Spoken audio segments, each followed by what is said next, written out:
ট্রেনের ভাড়া পড়লো হাওড়া থেকে 25 টাকা করে।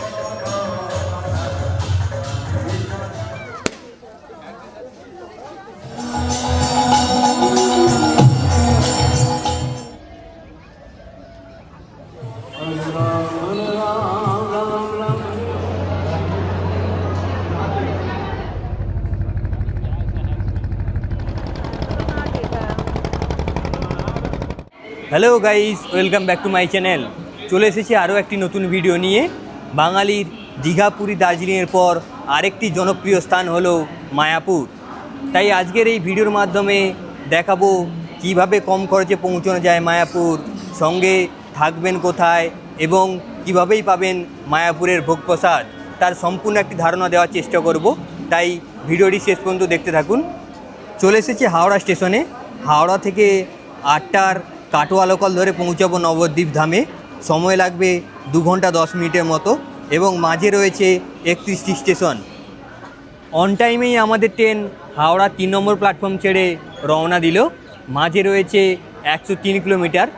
লোকাল ট্রেনের ভাড়া পড়লো হাওড়া থেকে 25 টাকা করে।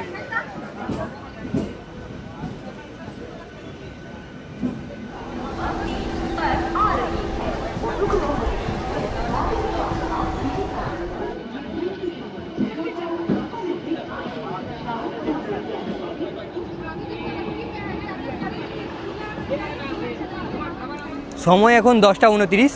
আমাদের ট্রেন 19 মিনিট দেরিতে নবদ্বীপ ধাম স্টেশনে এসে পৌঁছলো। এবার ফ্লাইওভার দিয়ে বাইরের দিকে যাব স্টেশনে। ওখান থেকে একটি টোটো ধরে যাব ফেরিঘাটে।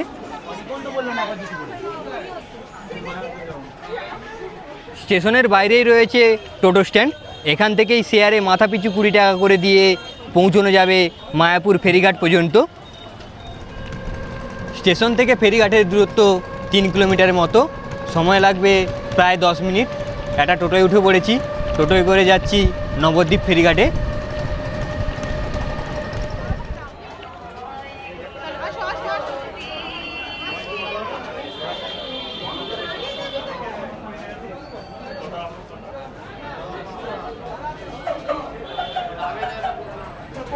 নবদ্বীপ ফেরিঘাট থেকে একটি লঞ্চের টিকিট কেটে নিয়েছি। লঞ্চের ভাড়া 10 টাকা আর ভুটভুটির ভাড়া 5 টাকা করে।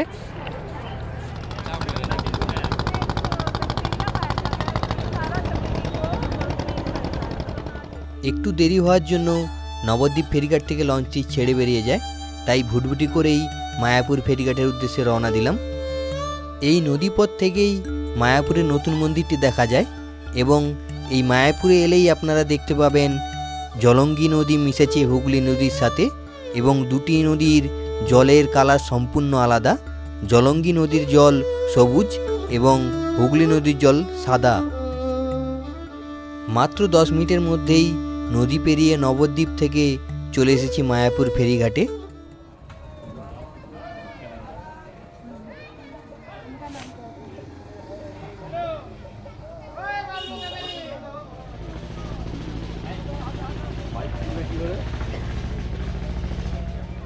ট্রেনে 25, টোটোতে 20 আর ভুটভুটিতে 5, টোটাল 50 টাকায় চলে এলাম মায়াপুরে। নদী পেরিয়ে চলে এসেছি মায়াপুরে। এবার একটা হোটেল রুম খুঁজে দেখতে হবে। ইস্কনের ভেতরের অনেক ভবন রয়েছে, সেখানে হোটেল রুমগুলি প্রায় 1 মাস আগে থেকেই অনলাইনে বুকিং হয়ে গেছে, তাই সেখানে আজকে আর থাকতে পারলাম না। ইস্কনের ভেতরে রুম পেলে সে অনেক কমেই পাওয়া যায়, তবে যেহেতু আজকে রুম পাইনি তাই বাইরেই কোনো হোটেলে আজকে থাকবো। চলুন খুঁজে দেখি একটা যে কোনো রুম। ফেরিঘাট ও মন্দিরের মাঝামাঝি একটা হোটেল পেয়ে গেছি। হোটেলের নাম শ্রীকৃষ্ণ চৈতন্য গেস্ট হাউস। চলো তোমাদের এবার রুমটা ঘুরে দেখাই।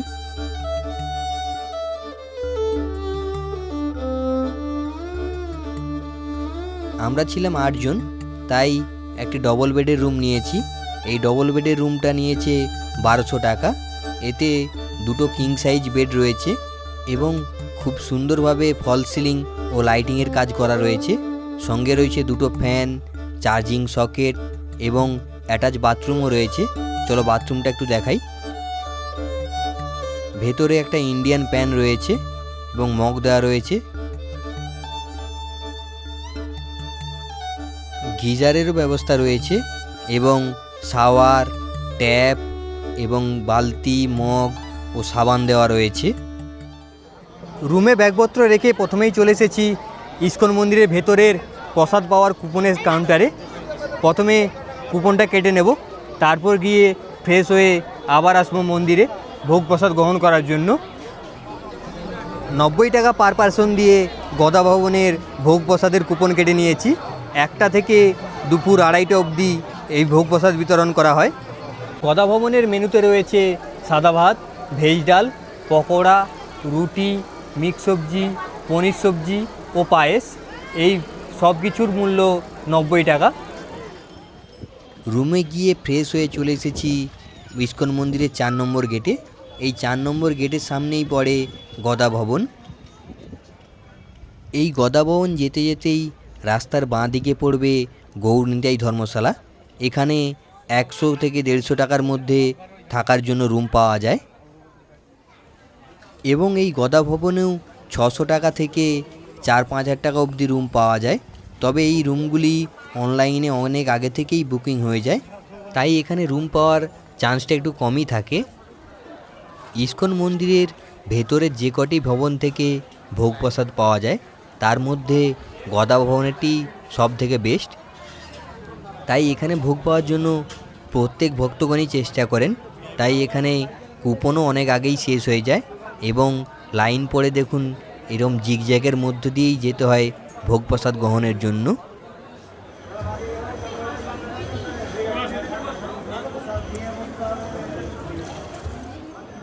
টুকুন দিয়ে হাত ধুয়ে দাঁড়িয়ে পড়েছি প্রসাদ গ্রহণের লাইনে।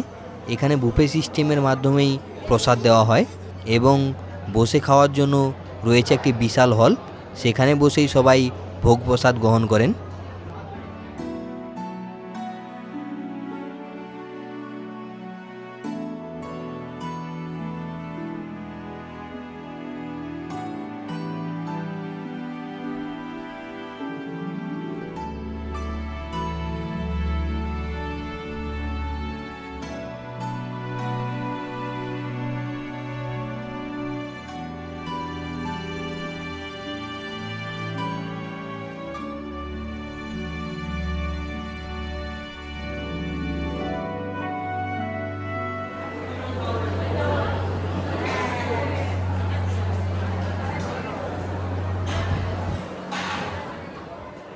এই হলের মাঝে মাঝেই রয়েছে রিপিট কাউন্টার, সেখান থেকে আপনারা নিজেদের প্রয়োজন মতো খাবার নিয়ে খেতে পারেন। গদা ভবনের প্রসাদে রয়েছে রুটি, ভাত, ডাল, আলু পটলের তরকারি, মটর পনির, বেগুনি ও সঙ্গে রয়েছে পায়েস। এবং এই ভবনের এক্সিট গেটের পাশেই রয়েছে একটি বিশাল হাত ধোয়ার জায়গা। এখানে হাত ধুয়ে আপনারা বাইরে বেরিয়ে যেতে পারবেন। আমি মায়াপুর গিয়েছিলাম ঝুলন একাদশীর দিন, তাই ওই দিন বিকেলবেলায় ঝুলন একাদশীর উদ্বোধন হচ্ছিল এবং শ্রী রাধাকৃষ্ণ ঠাকুরকে মন্দির থেকে ঝুলন প্রাঙ্গণে নিয়ে আসা হচ্ছিল।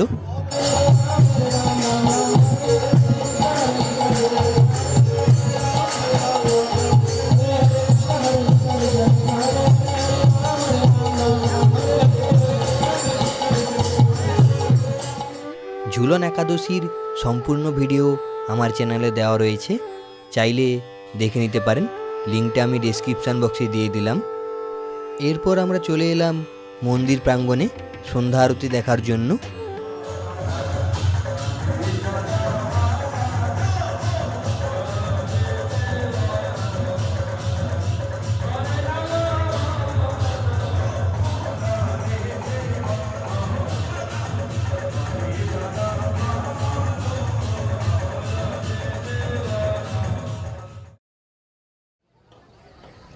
সকাল সকাল ফ্রেশ হয়ে হোটেলে চেক আউট করে চলে এসেছি মন্দিরের 1 নম্বর গেটে। আজকে সকালেই মন্দিরের চারপাশটা আবার ঘুরে দেখে নেব। মন্দিরের 1 নম্বর গেট দিয়ে প্রবেশ করলেই বাঁ দিকে প্রথমেই পড়বে অখণ্ড হরিনাম সংকীর্তন। এখানে রোদ জল বৃষ্টি সারা বছরই 24 ঘন্টা হরিনাম সংকীর্তন হয়, কখনোই এখানে হরিনাম সংকীর্তন বন্ধ হয় না। এবং 1 নম্বর গেট দিয়ে ঢুকলে ডান দিকেই দেখতে পাবেন ভোগ প্রসাদের বিভিন্ন ভবনের কাউন্টার এবং একটু এগিয়েই বাঁ দিকে একটি রাস্তা চলে গেছে। এই রাস্তা ধরেই যেতে হবে চন্দ্রোদয় মন্দিরে এবং ইস্কন মন্দিরের মেন ক্যাম্পাসে। এই যে সামনেই যে ভবনটি দেখতে পাচ্ছেন, এটিই হলো বিশ্বের ইস্কনের হেডকোয়ার্টার। এখান থেকেই ইস্কনের যে কটি মন্দির রয়েছে সবগুলি পরিচালিত হয়। ইস্কন পঞ্চতত্ত্ব মন্দিরের বাইরেই রয়েছে এইরকম বিনামূল্যে জুতো রাখার কাউন্টার। এখানে বিনামূল্যে জুতো রেখে মন্দিরে প্রবেশ করতে পারেন। এছাড়াও মন্দিরের বাঁ পাশেই রয়েছে জুতো ও ব্যাগ রাখার পেড কাউন্টার। এখানে নির্দিষ্ট মূল্য দিয়ে ব্যাগ, জুতো, মোবাইল রেখে মন্দিরে প্রবেশ করতে পারবেন। মন্দিরের ভেতরে ক্যামেরা ও মোবাইল নিয়ে যাওয়া নিষিদ্ধ, তাই ভেতরে গিয়ে দর্শন করাতে পারলাম না। বাইরে থেকেই যতটা পারলাম দর্শন করানোর চেষ্টা করলাম। জুতো ও ব্যাগ রাখার কাউন্টারের ঠিক পাশেই রয়েছে গোশালা স্টল। মায়াপুরের গোশালার দুধ থেকে তৈরি বিভিন্ন সামগ্রী এখানে বিক্রি হয়, তা কিনে বাড়ি নিয়ে যেতে পারেন। পঞ্চতত্ত্ব মন্দিরের ঠিক পাশেই রয়েছে শ্রীকৃষ্ণের বাগান। এখানে বাগানটি খুব সুন্দরভাবে সাজানো রয়েছে।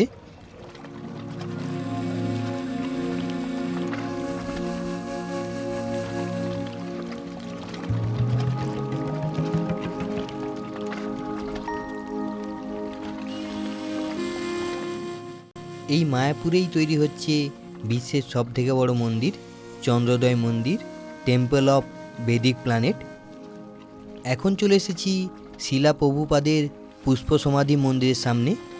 এই মন্দিরের ভেতরে শিলা প্রভুপাদের বিভিন্ন স্মৃতিচারণ করা রয়েছে এবং চারপাশটা খুব সুন্দরভাবে সাজানো রয়েছে। মন্দির থেকে বেরোনোর রাস্তার পাশেই রয়েছে বিভিন্ন জিনিসপত্রের দোকান। এখান থেকে আপনারা গোপাল ঠাকুরের ড্রেস, এছাড়াও নিজেদের জন্য ড্রেস, ব্যাগ, হরিমালা, বিভিন্ন জিনিসপত্র পেয়ে যাবেন। আজকের মায়াপুরের এই একদিনের ট্রিপটি এখানেই শেষ করছি। এবার একটা টোটো ধরে পৌঁছাবো ফেরিঘাটে, সেখান থেকে নদী পেরিয়ে ট্রেন ধরে আবার চলে যাব হাওড়ায়। তো বন্ধুরা, ভিডিওটি কেমন লাগলো? যদি ভালো লেগে থাকে লাইক, শেয়ার, কমেন্ট ও সাবস্ক্রাইব করতে ভুলবেন না।